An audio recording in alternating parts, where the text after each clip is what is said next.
All right, guys, if you will, take your Bible, turn to the book of Job, chapter 38.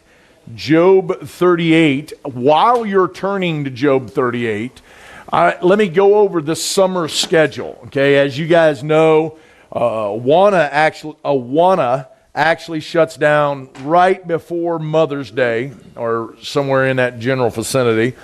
And then what we do is come up with a program to occupy the kids until the Wednesday night after camp. So once our church goes off to camp on the 12th, they'll come back, or they come back the 12th or something. I don't know. It's like that. I think it's the 14th is the Wednesday night that they come back. That Wednesday night that they come back from camp, everybody will be in the main sanctuary, and camp will take over that Wednesday night.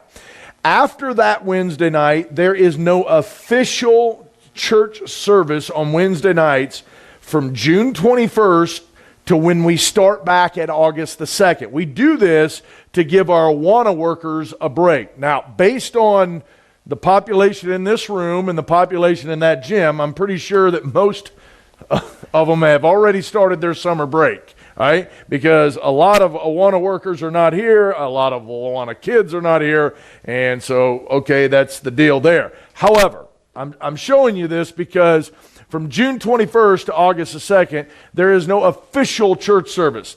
However, I am going to continue to teach throughout the summer, and here's why.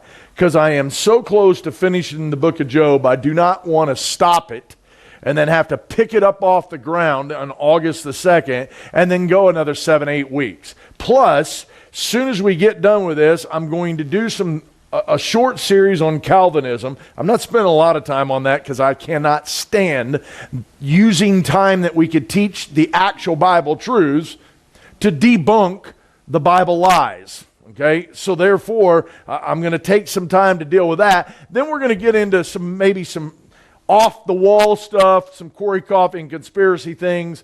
Then we'll probably dive into the book of Song of Solomon, which will blow your mind if you ever get the Song of Solomon down the way it should be.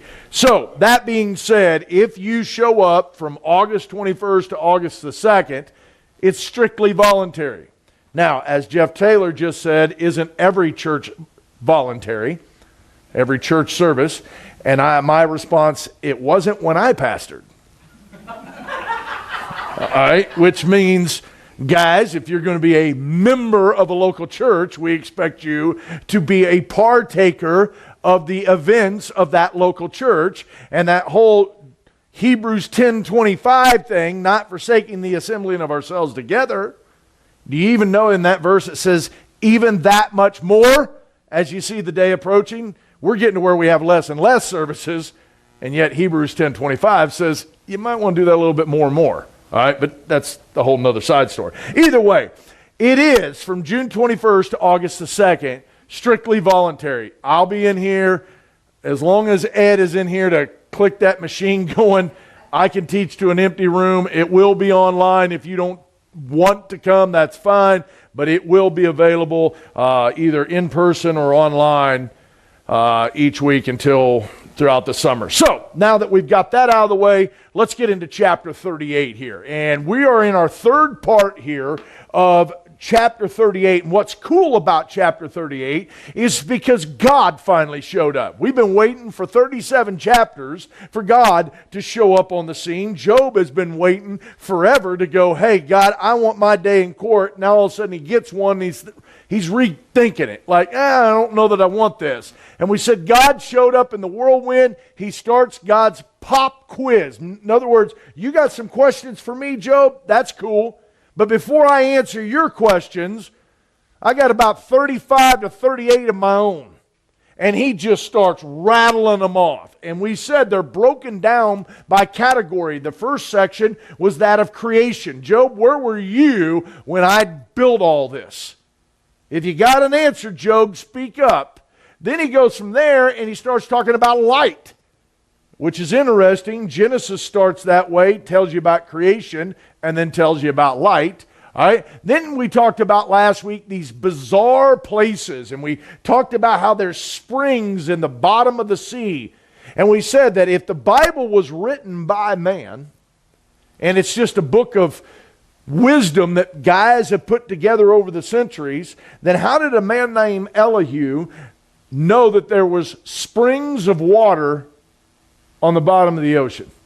Like, how would he have known that if this isn't God's word? Now, that may not seem to be a big deal to you, but for me, I am huge in the fact that every now and then God just throws a nugget out to you to show you, see, this is my book. And it's just something that just reiterates in my life that this book was written by God. It wasn't written by man. It was penned by man. And God used human instruments to get it to us, but it's God's word. Now, bizarre places. Now tonight we're going to pick up on weather. Okay? Now if you kind of notice, God's kind of working his way down to where Job is at. In other words, he starts out here in creation, he deals with light, he gets into bizarre places, now he's going to deal with weather, which is interesting. Because when you get with somebody, what do you generally talk about? It's the weather, right? You know, we all do this. The standing joke in Georgia is if you don't like the weather, hang out a little while.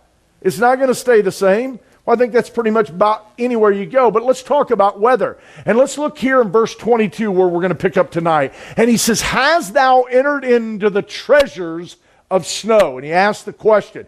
And I want to remind each one of us as we're reading this, act as though God is asking you the questions. Because after all the Bible isn't written to us, but all the Bible is for us. In other words, it may not directly have been written to me, but it's all for me, okay? And so the bottom line is, has thou ever entered into the treasures of snow? You ever notice that every snowflake is different? You ever been taught that?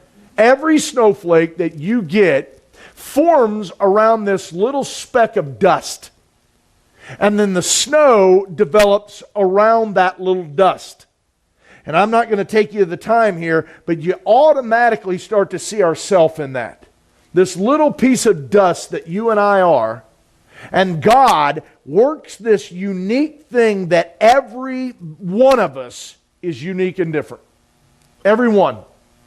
It's always been amazing to me. I have 3 kids who share 23 chromosomes from me and 23 chromosomes from their mom. I have 3 kids. There's 2 parents. So each kid has 23 of my chromosomes. Yet they're not alike. They're different. And it doesn't matter if you had 25,000 kids. They're all going to be different. There's going to be some similarities, no different than snowflakes. This one and this one have some similarities, but they are different. And all of a sudden you start to realize that in the human race, we're all different, but that's what makes us awesome. That's what makes mankind different than everything else, is we're unique. And God says, hang on, I've got some treasures in the snow. Now watch this, all right? Now notice here that snow is always attached to righteousness. How was that snowflake done? Little speck of dust, and it was surrounded by snow. That's what makes the snowflake. That crystal around that little piece of dust. Do you know what the Bible says? Come now, let us reason together, saith the Lord. Though your sins be scarlet, red, they shall be white as snow. Now he goes on to say, though they be like crimson, they'll be like wool. It's just whiteness. So snow is seen as this thing of righteousness wrapping around us, right? Now hang on, if you have any doubt, Revelation 1:13 and 14 says, in the midst of the 7 candlesticks, one likened unto the Son of Man, clothed with garments down to the foot, and girt about the paps and the golden girdle. His head, what was it like? His hair was white like wool, as white as snow. He is righteousness. Okay, now hang with me. Who here doesn't like snow? Everybody does. We all love it, don't we? I'm not talking about having to go work in it or drive in it. But if it started snowing out your window, who doesn't like that look? It's majestic. We're all enamored by snow. Every year, I've been skiing for over 20 plus years, and every single year I ski, I always ski off, go off into the woods somewhere, stop, shove my skis in the ground, and I just sit there and take it in. Because sound almost is deafened in this blanket of snow. And you just sit there and you take in this moment. It's just gorgeous. In 2018, it snowed so much here. I don't know if you guys remember that huge snow we had. And we drove down here, and there's like a foot or so up on top of the church here. And just, you looked at the trees and all that. And it's just this gorgeous sight. And you look at that and you go, wow. And I'm going somewhere with this. Now, hang on. You ever notice a city filled with snow? Go down in your average city. Tell me what you find. Filth, isn't it? It's just nasty. Go down to Atlanta. Walk the streets. It's just a disgusting place. No matter how disgusting something is, when a blanket of snow comes over the top of it, it becomes gorgeous. You ever notice that in your own backyard? You got your kids, they got their toys, they've left them out there. Maybe the grass isn't cut just right. It doesn't look that great. And all of a sudden the snow comes and it just looks gorgeous. You realize that's what happened to you and I. Absolute filth and nastiness. And God took his righteousness and just covered you. And that is the treasure of the snow. It's the righteousness of God that has made every one of us gorgeous in his sight. Because let's be honest, there is nothing appealing about any one of us when we look at ourselves in comparison to God. God is absolute holiness. He's not holy, he is holy. He is the epitome of holiness.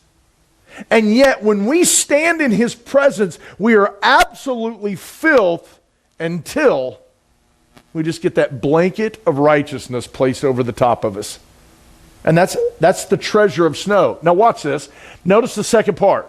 Not only is there a treasure of snow, have you entered into that? Have you pondered onto that, Job? He says, "Hast thou seen the treasures of hail?" Now wait a minute, I can talk about the treasure of snow all day long. That's a real cool time. Everybody likes to look out their window and see the snow falling. You ever have one of those nice July days where that thunderstorm comes up and you see the hail falling? Now you're sick at your stomach. I mean, if you're anything like our house, we're rushing to get cars in garages. We'll find out the storm's coming. We'll have them all drive to the shop, get the cars in the shop so that the hail doesn't hit it. So what do you mean, God, there's treasures in hail? All right, now watch this. He says, "Which I have reserved against the time of trouble and against the battle and war." Now, I'm going somewhere, and if you understand the Bible, you got to be tracking here. Because long before John the disciple wrote the book of Revelation, long before Moses ever showed up on this planet, God says, I got some hail and I'm reserving it for the day of battle. Now remember, the book of Job is all about the tribulation period.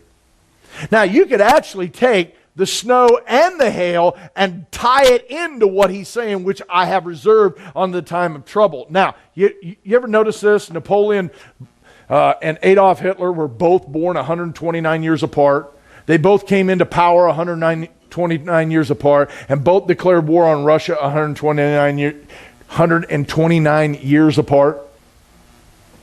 Do you know what stopped both of them? The Russian winter. God says, I've reserved all that for the day of battle. And isn't it interesting? With all their modern, now maybe not Napoleon, but look at Adolf Hitler with all the modern technology he had. And you know what stopped him? It wasn't the Russian army. It was weather. That's how powerful it is. Now watch. Now notice we're talking about great hail, right? So in Revelation 11, and then we're going to get to Revelation 16, one of the things that we teach in this church, that if you really want to understand the book of Revelation is broke down into the time of tribulation, from chapter 4 to chapter 19, shows you the tribulation 4 different times. It is not the seals, then the trumpets, then the working of the Antichrist, then the vials. All 4 of those things are the exact same event seen in 4 different ways. And one of the ways that we show that is things like this great hail that you see in chapter 11. But you also see this great hail in chapter 16. And God says, listen, chapter 16, 21, he says, and there fell upon men great hail out of heaven, every stone about the weight of a talent. And men blasphemed God because of the plague of hail, for the plague thereof was exceedingly great. Now check this out. Isn't it interesting that God tells Job, hey, you know that hail? I got some hail reserved unto the day of battle. What battle do you think he's talking about?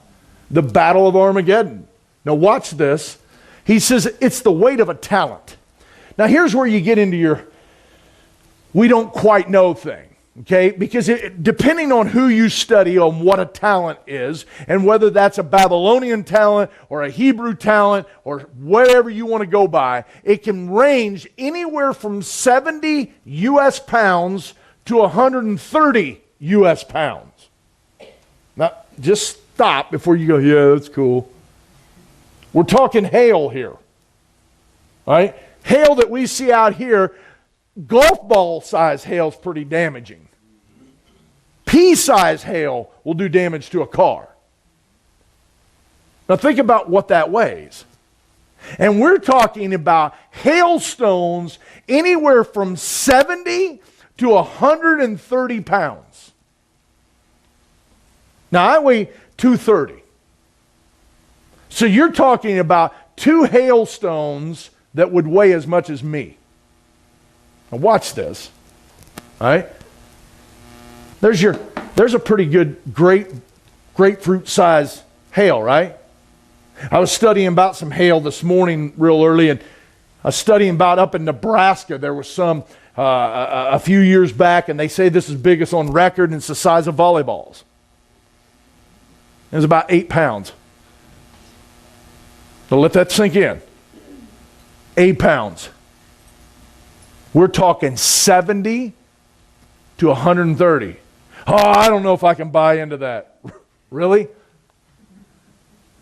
That whole splitting of the Red Sea, yeah, that I can buy into. But 70-pound chunks of ice coming out of the sky? No, hang on, I'm going somewhere. All right.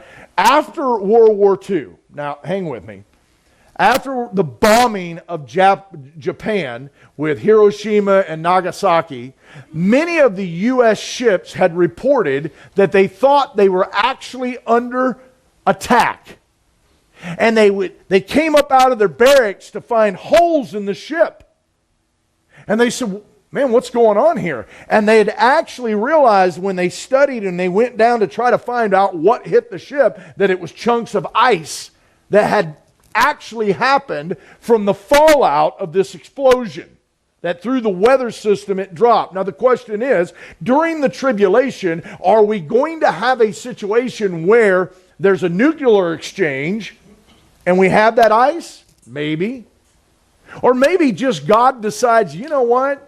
I'm going to drop 70 to 130 pound hail upon the enemy.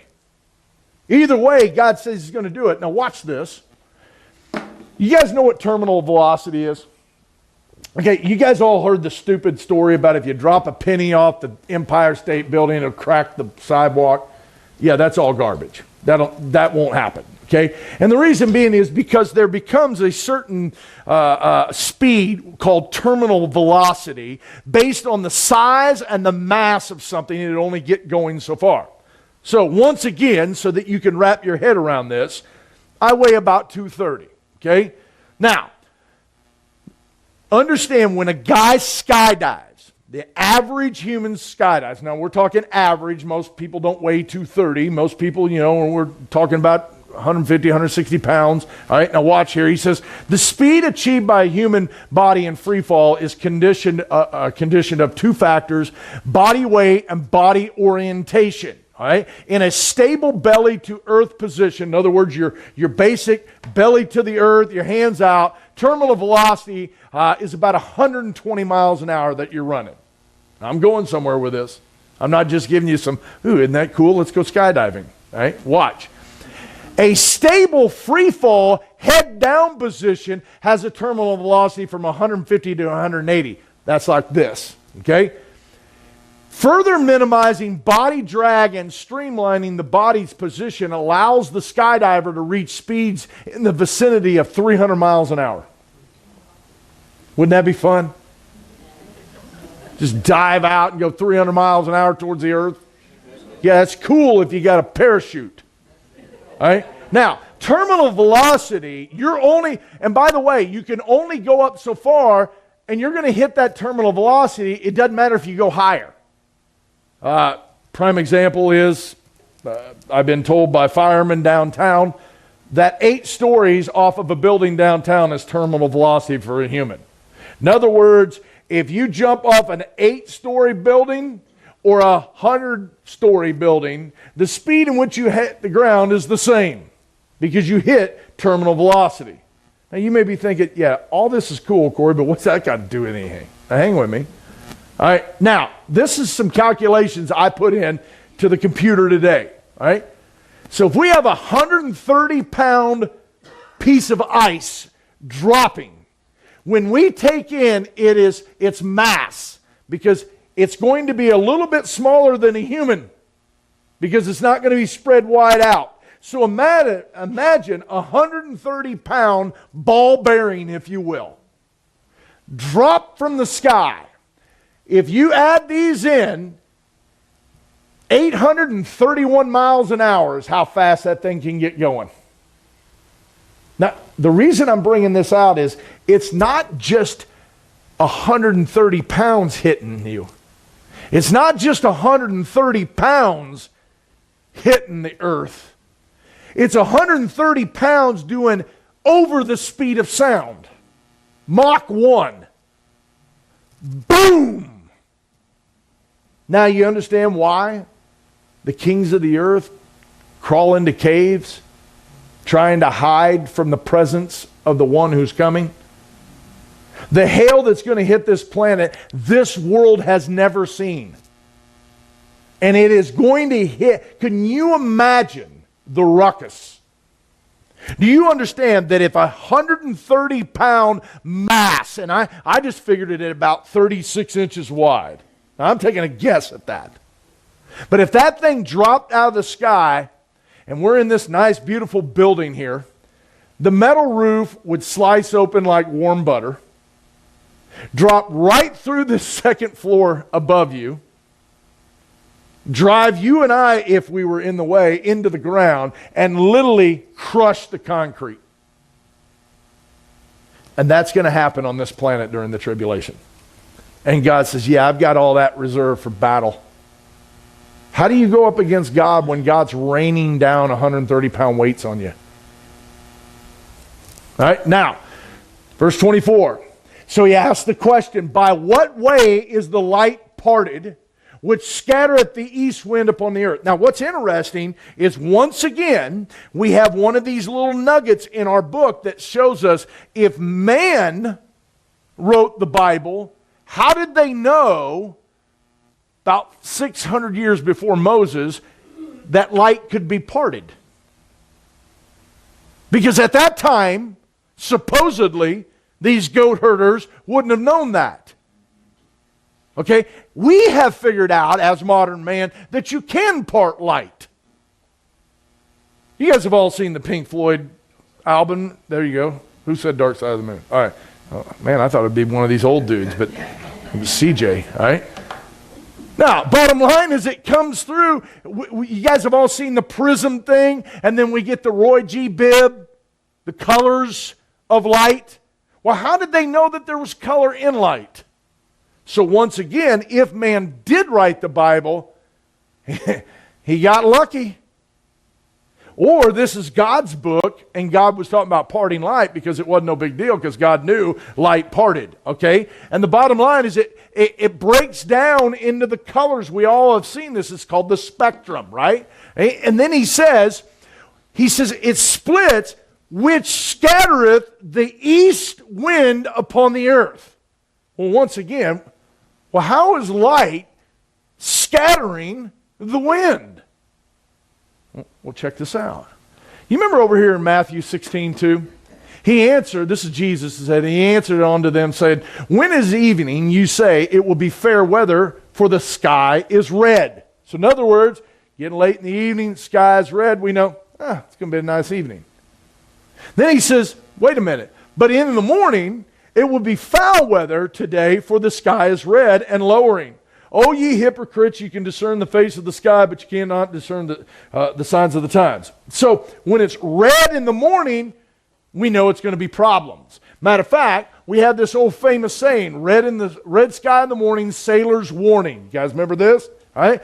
A red sunrise can mean that a high pressure system, good weather, has already passed, thus indicating that a storm system, low pressure, may be moving to the east. A morning sky that is a deep fiery red can indicate that there is high water content in the atmosphere.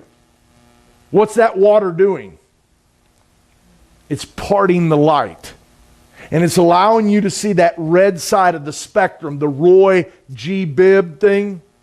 So when we're seeing that red come up on there, that's because the moisture's in it and it's splitting the east wind. He's letting you know it's going to be a storm. Now, for those of you that realize that when that sun rises up on the east, that light actually affects your weather. Now, I'll help some of you out. Do we have anybody that hunts in here? Other than, I know Cody does, but yeah, I have no interest. None. If I get a day off work, which is rare, the last thing I'm going to do is going to crawl up some deer stand with deer urine on my boots and wait for a deer to go by so I can shoot it and then have to gut it. No thanks. Just go down and buy me a steak and I'm happy. All right? But if you do hunt, or if you work construction like we do and you break the day early, watch what happens. You think, you get out and you get started in the morning and the temperature's at a certain level and you're thinking, okay, this is not bad. It'll get warmer when the light comes up, right? It actually gets colder when the sun breaks up. Did you know that? You know why? Because when the light breaks the horizon, it messes with the thermal winds above, which push down, and you watch. You have a temperature drop when the sun rises. Now, it'll crank back up once it gets up high in the sky. But why? What is happening?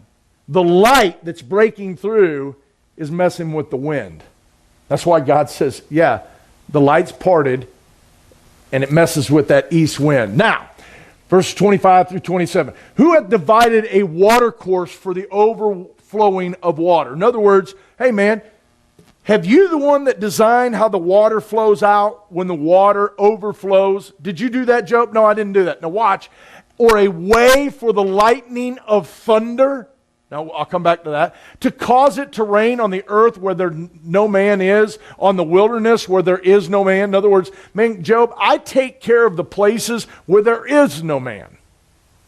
All of the earth is mine. He says, you do that, Job? No. To satisfy the desolate and waste ground and cause the bud of the tender herb to spring forth. Now, what's interesting here, he's talking to him about the rain cycles. Do you know what is really fresh in the minds of everybody living during this time?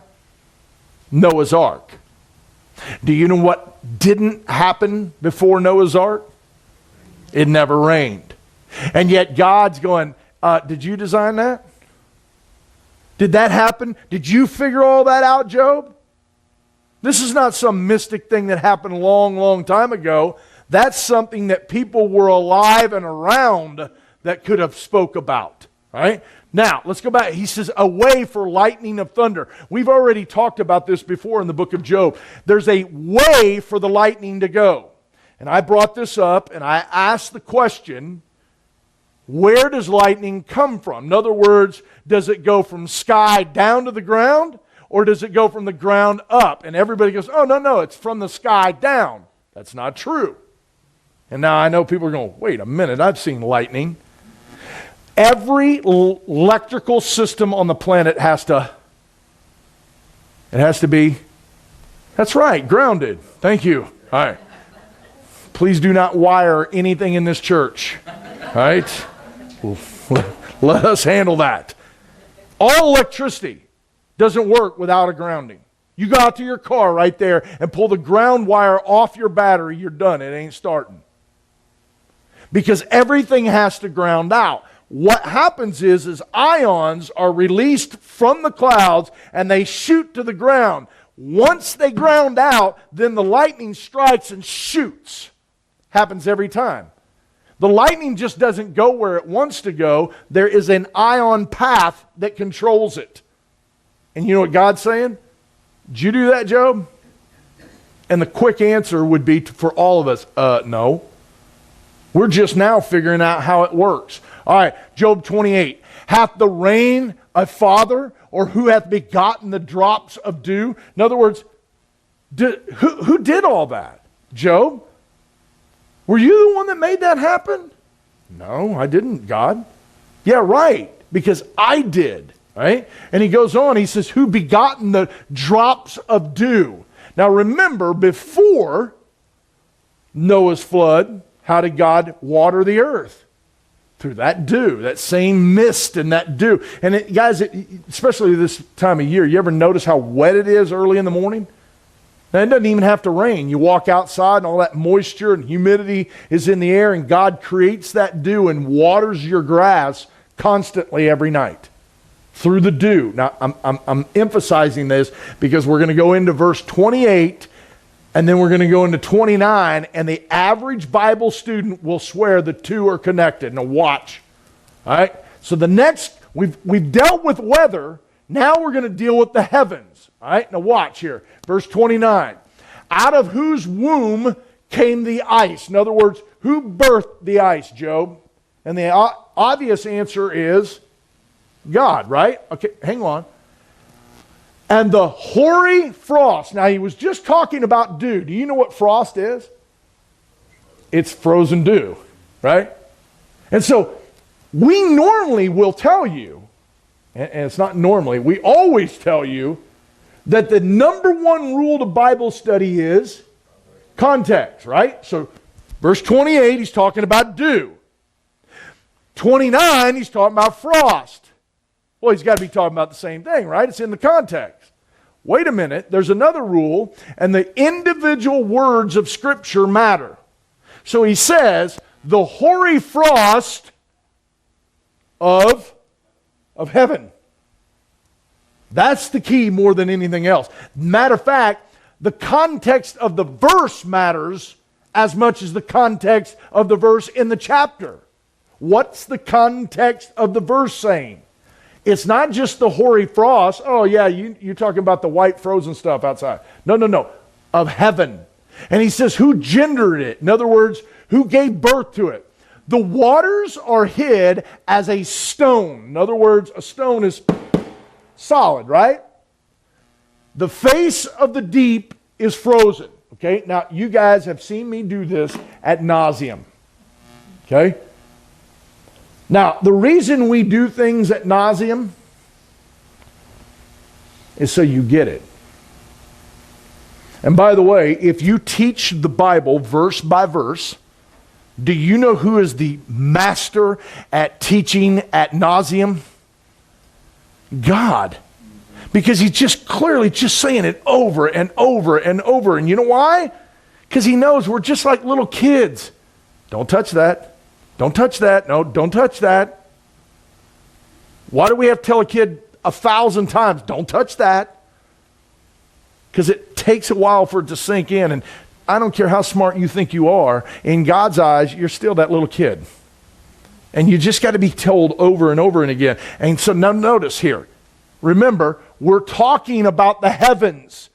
The context changed. We're no longer talking about weather. We're talking about the heavens. And we're talking about the hoary frost of heaven, the frozen. He starts out with, says, the ice. Who came up with that, Job?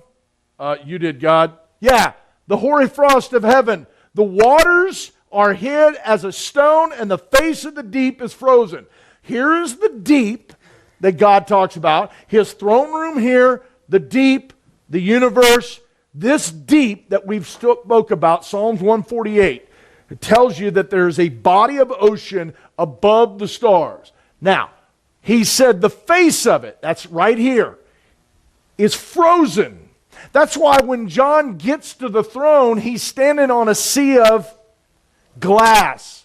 He calls it the crystal sea. Why? Because it's like a stone. It's frozen. And remember, we've studied this multiple times because God says, here too can you come, speaking to Satan, but no further.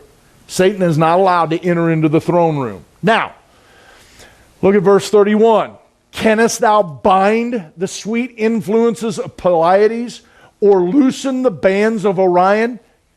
Now, you still think we're talking about the earth? No, we've switched context from the weather to the heavens. Now, can thou bind the sweet influences of Pleiades? All right? And then he says, or loosen the bands of Orion. Now, Pleiades is known as the seven sisters. Okay? It's right here. And in the summertime, spring and summer, you can see Pleiades. And you can see Orion. And what happens is, in winter, they go away. You know what he's actually asking Job? The sweet influences of Pleiades. In other words, when you see it, spring is coming on.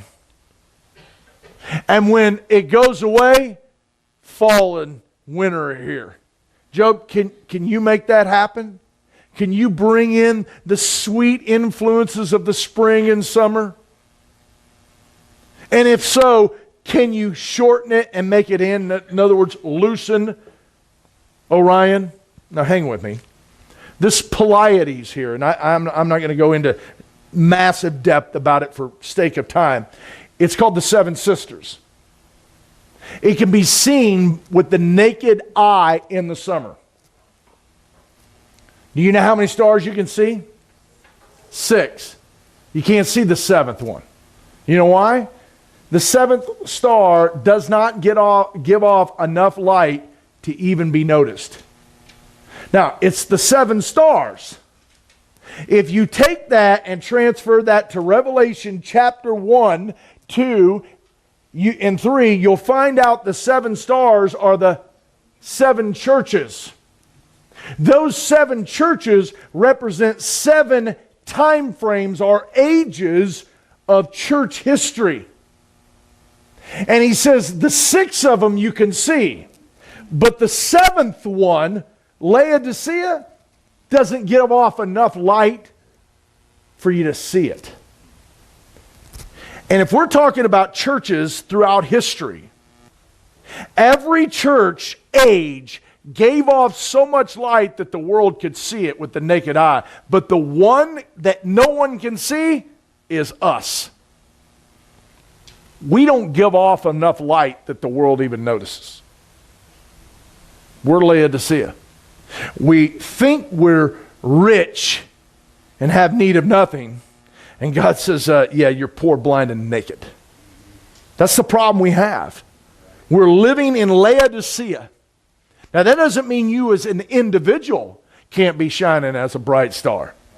We can be a Philadelphian Christian in a Laodicean world.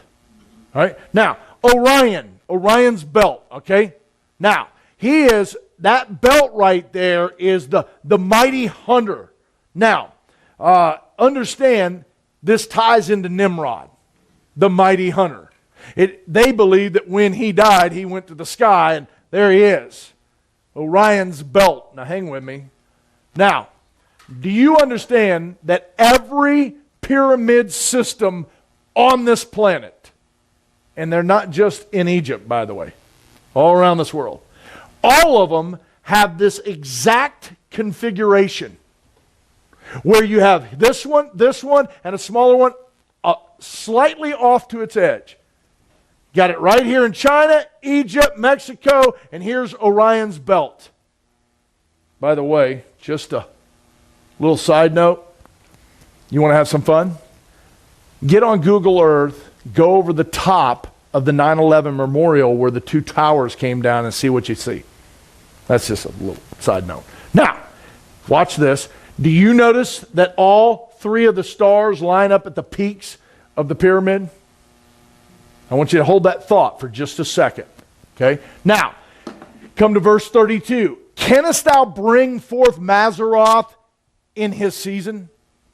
Now, for those of you that know how our YouTube series got started, is I got to this part in the book of Job when I was teaching it the first time back in 2014, and I came to this verse, and it says, Canst thou bring forth Mazzaroth in his season? And I'm like, who is Mazzaroth? Who is this dude? And so I start diving in, and everywhere I go, it says it's the zodiac. And I'm like, that can't be right. That's what all those freak shows do to figure out what, they should order for coffee this morning. Like, I don't know what that's all about, but that can't be right. And it exploded into a whole series of finding out that each constellation in the sky was designed to tell you the gospel story. Now, just like Satan always does, he takes God's truth and perverts it. There was a time that the Word of God was written in the stars.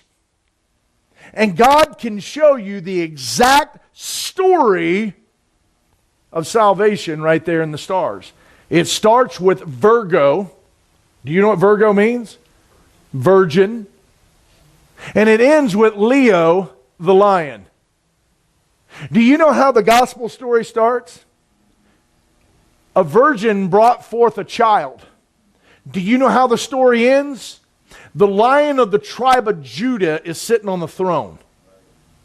Okay, this whole thing got started. It was on LFBI, and they had me teach it in LFBI Bible College there. That through our fellowship, they obviously think I stink at it because they've never asked me to teach anything else since.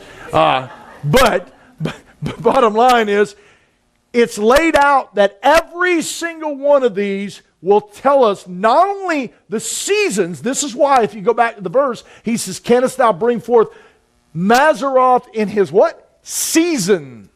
All right? Now, in other words, that's how we know what season it is. Okay, now check this out. This is just a little side note. I have told you that I am a geocentric individual. All right? Now hang with me. The vast majority of people are heliocentric. They believe that our planet revolves around the sun. Okay, now I'm the freak show that believes, I don't know that I buy into that. And you say, well, wait a minute. How can you disagree with that? Okay, well, just hang on, Bible believer. Right? Since you say you're a Bible believer, the sun was created on day 4. What was the earth rotating around for the first 4 days? That's just a side thought, but hang with me. They tell me that the earth is rotating right about 1,030 miles an hour, meaning you're spinning. All right? Hang with me. We're spinning like this. And we're orbiting the sun at 66,600 miles an hour. Just wanted you to kind of see the number they threw out there. 66.6. Right? So we're spinning 1,000 miles an hour, 66,000 miles around. Miles an hour you're spinning. All right? The sun that we're rotating around is going 514,500 miles an hour around the Milky Way. So we're spinning 66,000, 514,000 while we're rotating. That whole Milky Way is in the midst of the thing here going 1.3 million miles an hour, which, by the way, just as a side note, how do they know that? Right, so, but I've got to ask the question. So we're rotating,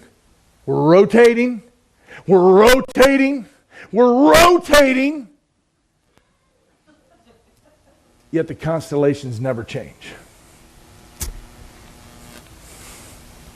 Now, NASA, explain that.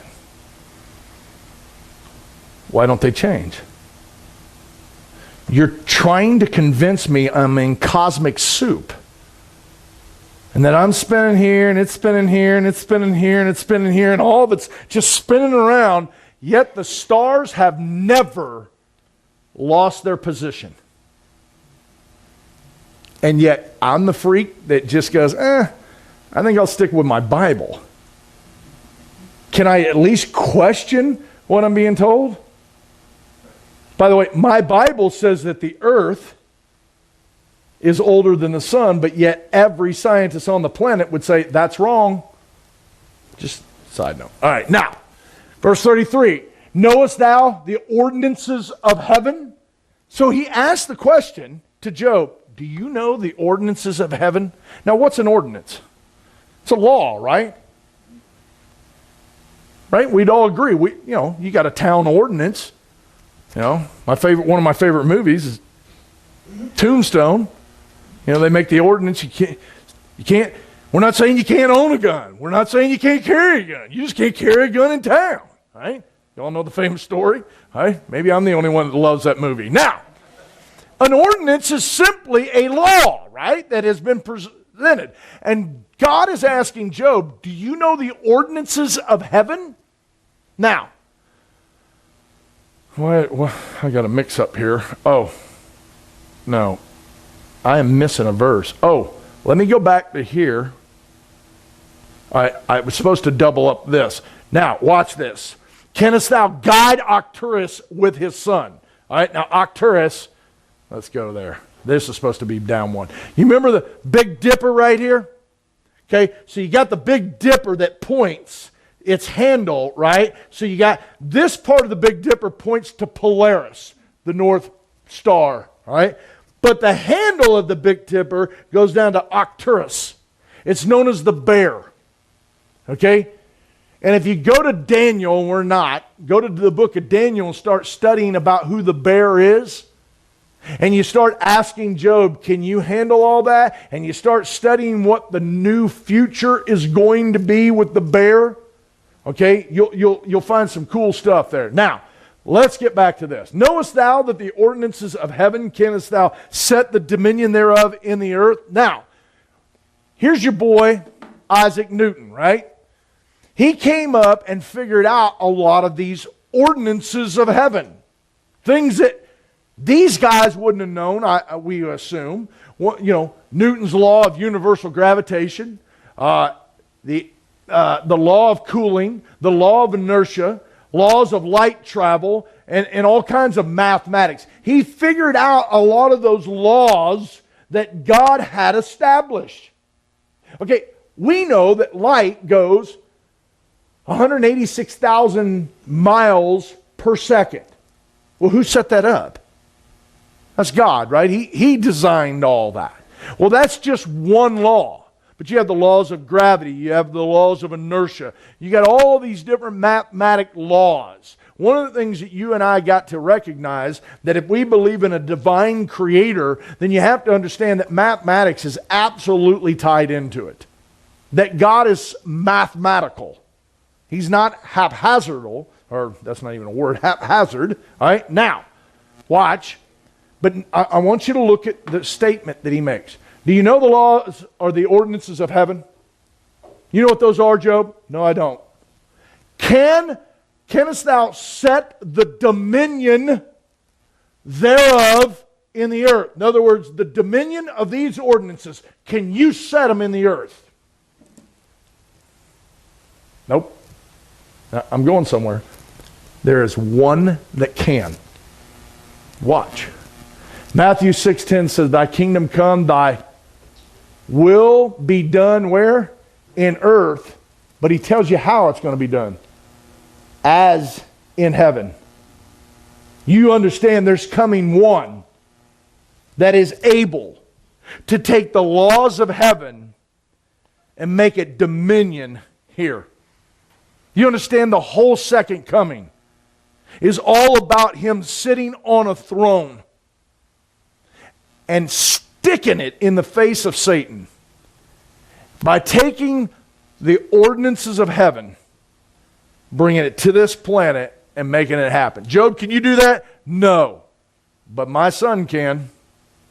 And that's what will happen. You ever look at Jeremiah? Look at it this way. He said, thus saith the Lord, which giveth the sun for a light by day, and the ordinances of the moon and the stars for a light by night, which divideth the sea by the waves thereof roar. The Lord of hosts is his name. Verse 36. If those ordinances, what ordinances? The ones he just told you. Depart from before me, saith the Lord, then the seed of Israel shall cease from being a nation before me forever. You know what he just said? In other words, it's not going to happen. I'm in total control. All right, now, he's going to close with some general questions. Now watch here. Canst thou lift up thy voice to the clouds, that the abundance of water may cover thee? You know what he just said? Can you make it rain? Now, we got Indians that do dances. We got harp doing all kinds of crazy stuff.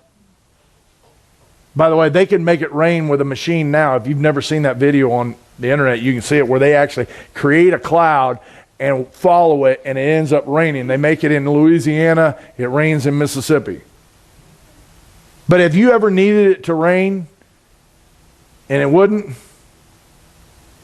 I have. You're on a job site, you want to go home, it's hot. I wish we'd get rained out. I'm running behind on this job. I wish it'd get rained out. It doesn't rain.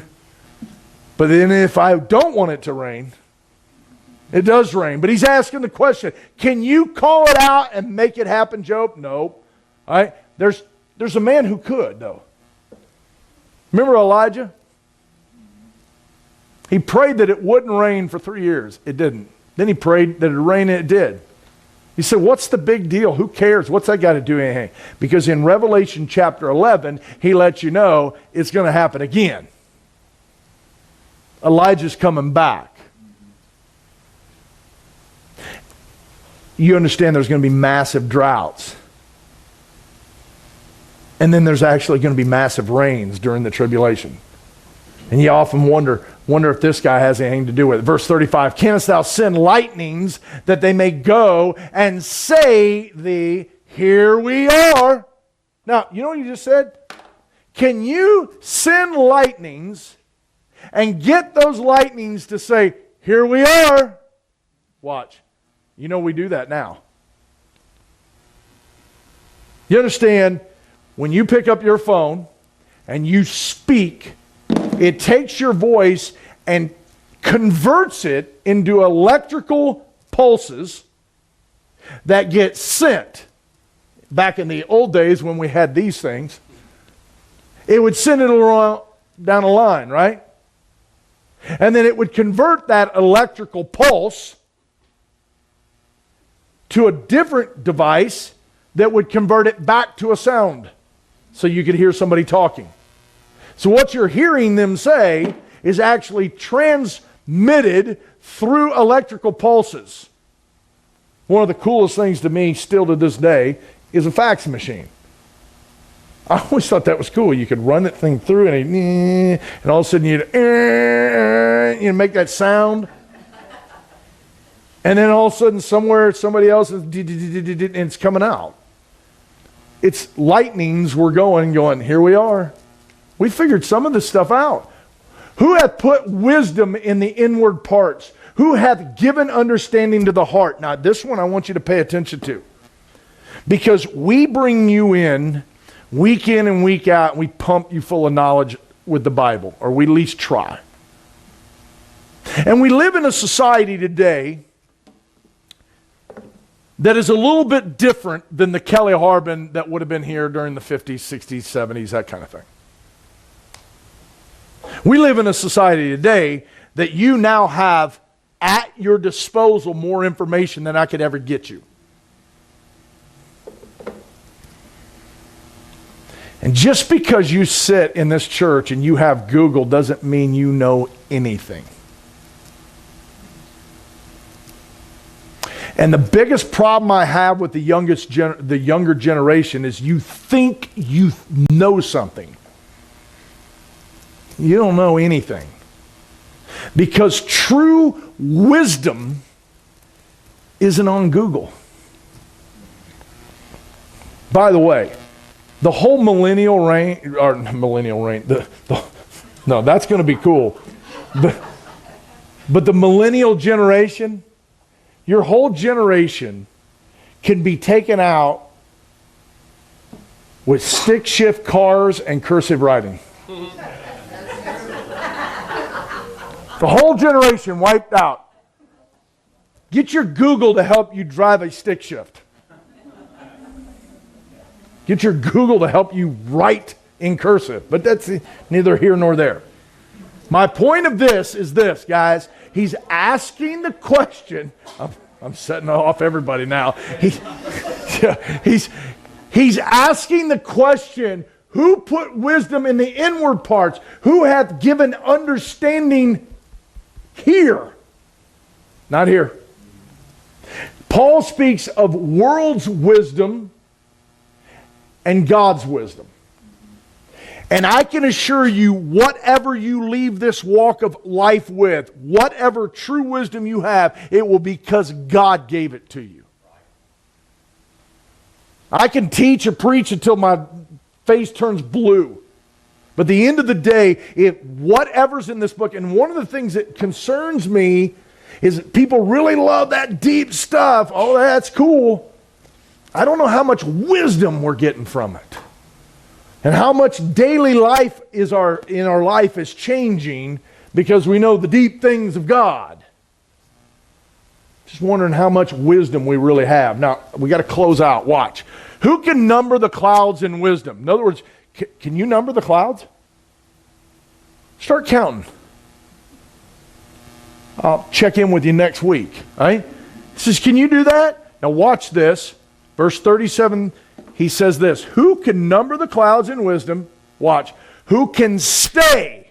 In other words, hold back. Watch this. I'm going there. The bottles of heaven. You know what else we can call a bottle? A bowl. Another way of saying it is a vial. And he says, listen, who can stay the bottles of heaven? You go over here to Revelation 15:1, and I saw another sign in heaven, great and marvelous, 7 angels having 7 last plagues. For in them, what? In those vials, those bottles, is filled the wrath of God. And one of the 4 beasts gave unto, and one of the 4 beasts gave unto the 7 angels 7 golden vials full of the wrath of God. And so you know what's going to happen at the end times, the time of tribulation? God is going to be pouring out bottles of wrath on this planet. I'm closing. Watch. You ever stop and look at the pedophilia that goes on in this world? Right, you want to light me up? Get on that subject. Listen, I look at the death and the destruction of what goes on outside that window, and sometimes I look at God and go, what are you doing? How much longer do you put up with this? And you say, why does God allow that? You know what God's doing? God's just as angry about it as you are. And what God's doing is taking the wrath that He has for that kind of sickness, putting it in a bottle, saving it. And He's asking Job, can you stay that? Can you stop that? And the quick answer is no. And what's going to happen one day on this planet, especially a last 3.5 years of a tribulation, God's going to go, all right, I'm dumping this wrath All that 6,000 years of putting up with mankind and all that filthiness, I'm going to do it. Now, let me just stop for a second. If you get that fired up, that you go, God, why do you put up with that? And rightfully so. You ever look in the mirror and wonder why God puts up with you and I? To you and I, we go, oh yeah, but that's pedophilia. That's murder. That's rape. But in God's world, sin, all sin, is defiled. And so all that premarital sex, all that adultery, all that stealing time at work, all that just, I won't pay my tithes thing. All that just, I had a little attitude with that person, me talking trash about that person, me gossiping about that person. We're real quick to go, yeah, God, get them. Do you understand that before you got saved, if God would have handled it then, you wouldn't have even made it to here? So God's mercy allows him to put it in bottles, because one day he's going to drop it. Now hang with me. All right. The last two verses we're not going to bring up, because we're actually going to be starting the first two of the animals. There's 14 animals that he is going to speak of right here, and it's actually going to blow your mind when we get into Job's zoo here. I mean, God is going to start to lay it out. So next week we'll bring that up. We'll talk about the animals. So nothing else. God bless you. We'll see you all Sunday.